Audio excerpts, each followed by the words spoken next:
Story 1. A lack of conscientiousness is an umbrella for most of it. Berating customer service, ghosting a date, being rude on social media, and ignoring people in front of you. Story 2. Lack of compassion.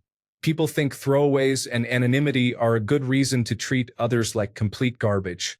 With those behaviors being brought to light, I also see a lack of accountability for their actions and social shortcomings.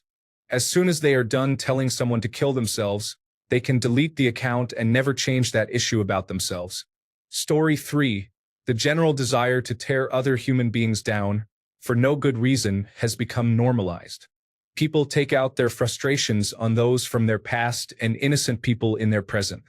Being narcissistic and generalizing broad groups of people have been accepted as a way of dealing with past abuse. Whenever someone is called out for hurting someone else, they often use their own trauma as an excuse for why they are now allowed to abuse others. I'm not sure where it comes from, but it's very much encouraged on social media. Tearing others down is now seen as a legitimate way to build oneself up. It's just high school bullying on a mass scale, but now you'll be rewarded for it. These people need to see some good therapists. Story 4. People cannot separate social media from real life, and they are so quick to jump down the throat of someone who has a different perspective without any actual discussion. Story 5. Bullying by grown-up people who should know better, especially ones who do it because they are insecure themselves. They go around projecting their negativity onto other people to make them feel bad and to make themselves feel better. Story 6. People are way too quick to jump to condescension rather than education, then want to wonder why everything is so divisive and standoffish. You are not going to win anyone over by screaming jabs and personal attacks. Story 7. Signaling your distaste for something by indicating that people who believe something or a type of people have no inherent value as human beings or that you would eliminate them with extreme prejudice is not appropriate. You aren't a good person by letting everyone else know that you don't value the lives of people who believe something or engage in a particular activity. Contributing to solutions and intelligent discourse can be helpful and beneficial. Using a meme or a tweet to showcase your virtue is literally useless and doesn't make you honorable in any way. Story 8. People playing music off their phones in public and also talking on speakerphone in public. It's like people either forgot headphones exist or just think they're the main character and everyone wants to know all about them. Story 9. The holier-than-thou complex. It feels like people are constantly on the lookout to prove themselves superior in morals, and thus it seems you cannot make any mistakes anymore. Humility and kindness, at least on the internet, seem to be dead. Story 10.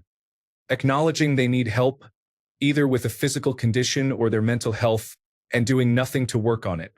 I understand the cost of medical expenses, but even self-research is an option to help oneself. Although not a fantastic option, it's something. Gaslighting. Being unable to accept that others have opinions different from yours without making them question themselves or second-guess everything about themselves. Being rude to service staff for no reason. Those are just a few that come to mind. Story 11. People taking pride in their poor mental or physical health. It is almost as if depression or obesity are not sufficiently self-destructive enough for people to consider changing, probably because being relatable on the internet is more profitable than being happy and healthy. Story 12. Assuming everything is in bad faith, that everyone is evil, that everyone is out to hurt you. People end up believing the worst in everyone, when most of us mean well and do not want to hurt anyone. Story 13. Perpetually taking offense and instant outrage at everything that another person says, without actually taking the time to look at context and processing what they are saying. People have lost jobs and relationships because of this impulsive behavior after being reported. Story 14. People who expect others to treat their opinion as absolute fact. I've heard people say the most foolish things, then act offended when I don't agree with them. The last person sarcastically thanked me for my sympathy when I didn't believe that 5G gave her a cold. Next door is a gold mine for these individuals. Story 15. Everyone is literally trying to argue with each other. For no reason too. On social media or in real life, if someone doesn't agree with someone else, they must be wrong, and that perspective must be dismissed because it's not the same as theirs. Story 16. Not putting their shopping cart in the corral when they are done with it. Half the time, People will just abandon it in the middle of a parking space, making it impossible for someone to park there. Story 17. Not really taking accountability for your role in the dynamic of your relationships. People think it is an all-or-nothing blame situation and then wonder why they cannot get over issues from years ago. How we discuss boundaries. Yes, they are to be respected, but it is a two-way street. The other person has the right to say, well, that does not work for me, and it does not make them evil to do so. Lastly, not really understanding how to have a conversation. Story 18. Lack of empathy. You don't need to have experienced a hardship yourself to empathize and realize that it is a hardship for someone else. This is especially prevalent in the baby boomer conservative mindset. I have never had trouble with police. Therefore, police brutality is not a real issue.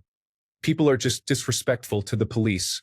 If everyone in the United States could have some semblance of self-awareness and empathy, many social problems would disappear overnight. Story 19. Avoiding dealing with facts, putting themselves into disinformation bubbles of their choice instead.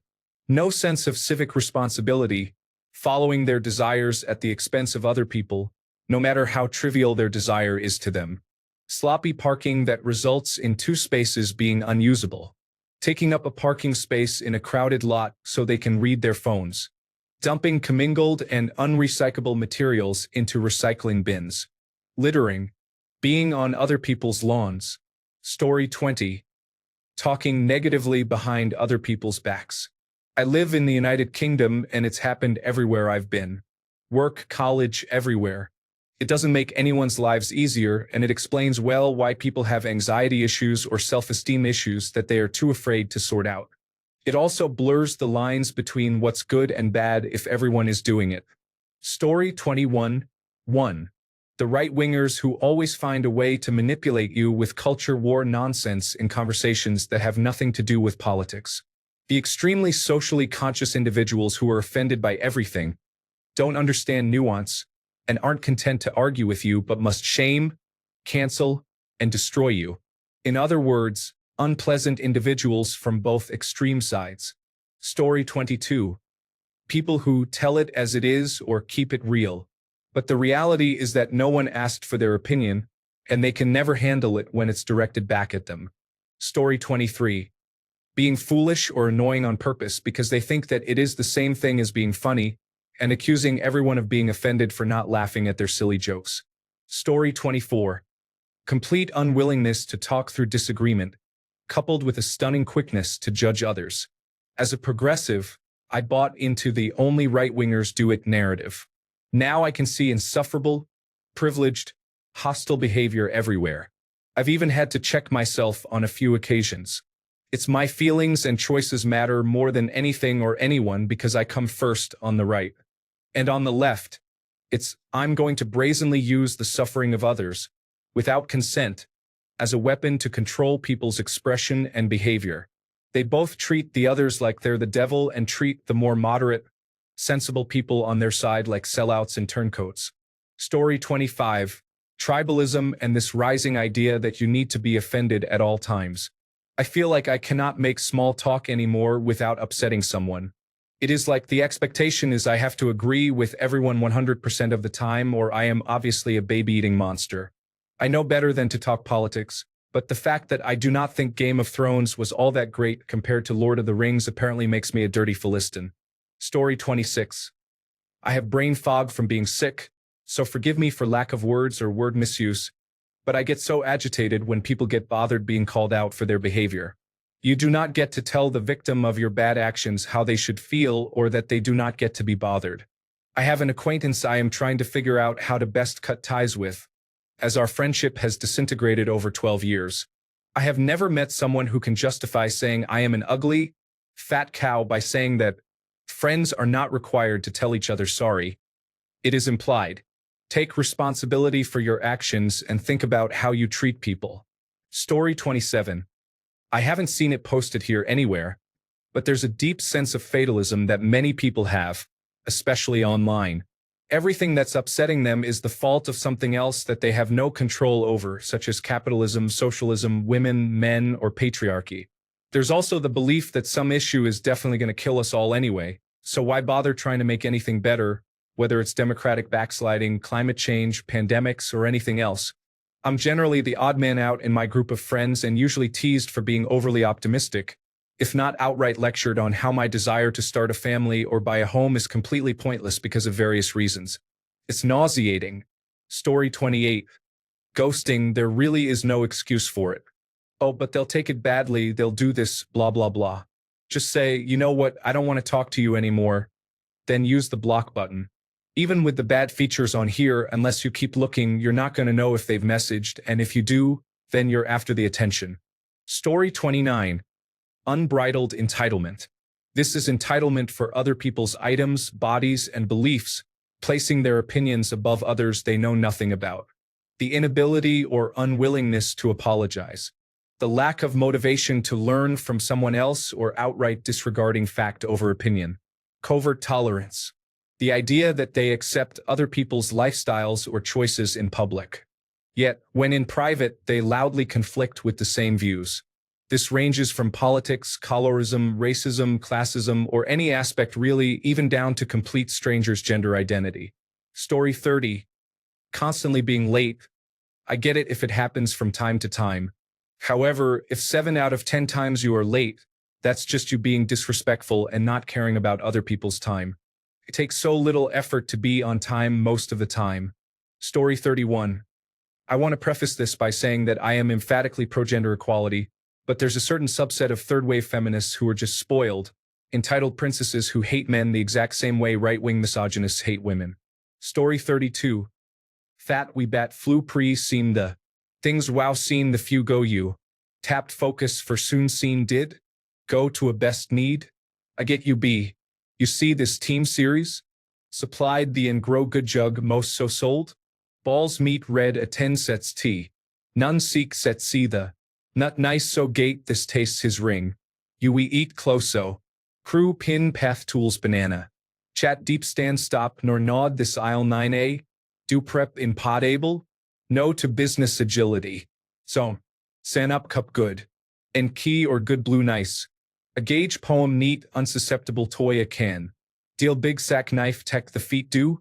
Pro I get you see did a sum. The why. Name a book develop cook a. Great became use only the. You this day week the you again smile or so.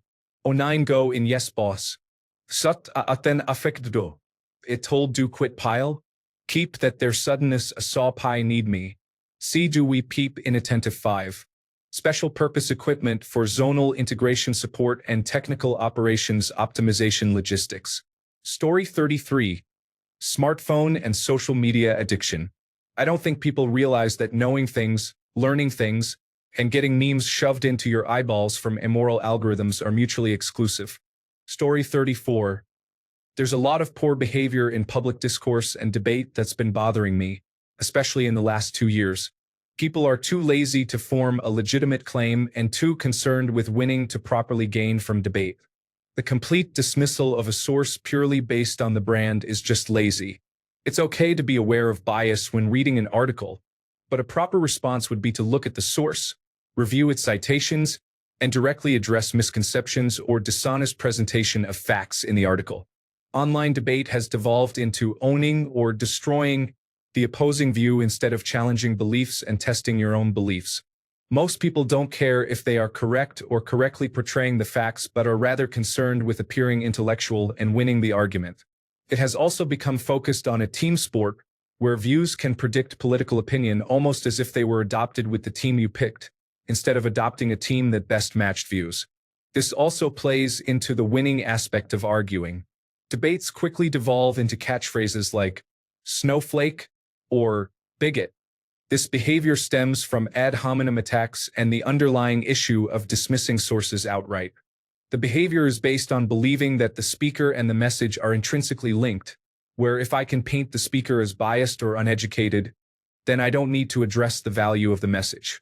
It's just lazy arguing where a label is sufficient rebuttal without any actual critical thinking. Burden of proof has been the worst thing taught to the public. They only know that if someone makes a claim, a citation should be given. They don't understand the grounds to get to that point. If we are debating a topic, Both debaters are expected to bring at least a basic knowledge of the topic. I see too often someone say something considered common knowledge within the field of study, and then the opposition requests a citation on basic knowledge. I witnessed someone yesterday say, "Oh, that's just so-and-so theory, which is political science 101. And the other person asked for a citation, everything was there to find it on their own. This is also used for a cheap debate tactic where the opposition will state questions like, "Well, what's this value?" Or, "I don't think it would work with that," requiring that the speaker research both sides of the argument while the opposition just acts as an armchair quarterback for the whole debate. This usually tires the speaker out, killing their will to debate, and gives a false victory to the lazy debater who didn't really prove anything. On the same principle of knowing the basics, another poor behavior that's been prevalent with the pandemic has been a lack of general understanding before making a comparison, like having no baseline understanding before speaking. With COVID-19, we constantly see comments like, "This virus isn't that bad," or "Government is overreaching," which may be true if the speaker can make a valid argument.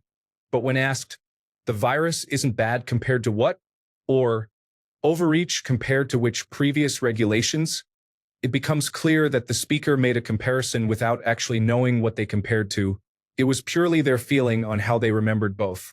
This leads to statements like saying COVID-19 is not deadly and then comparing it to a virus such as polio that has a fraction of the mortality rate, or that the pandemic hasn't killed that many without any understanding of how many people usually die a year or have died from previous pandemics.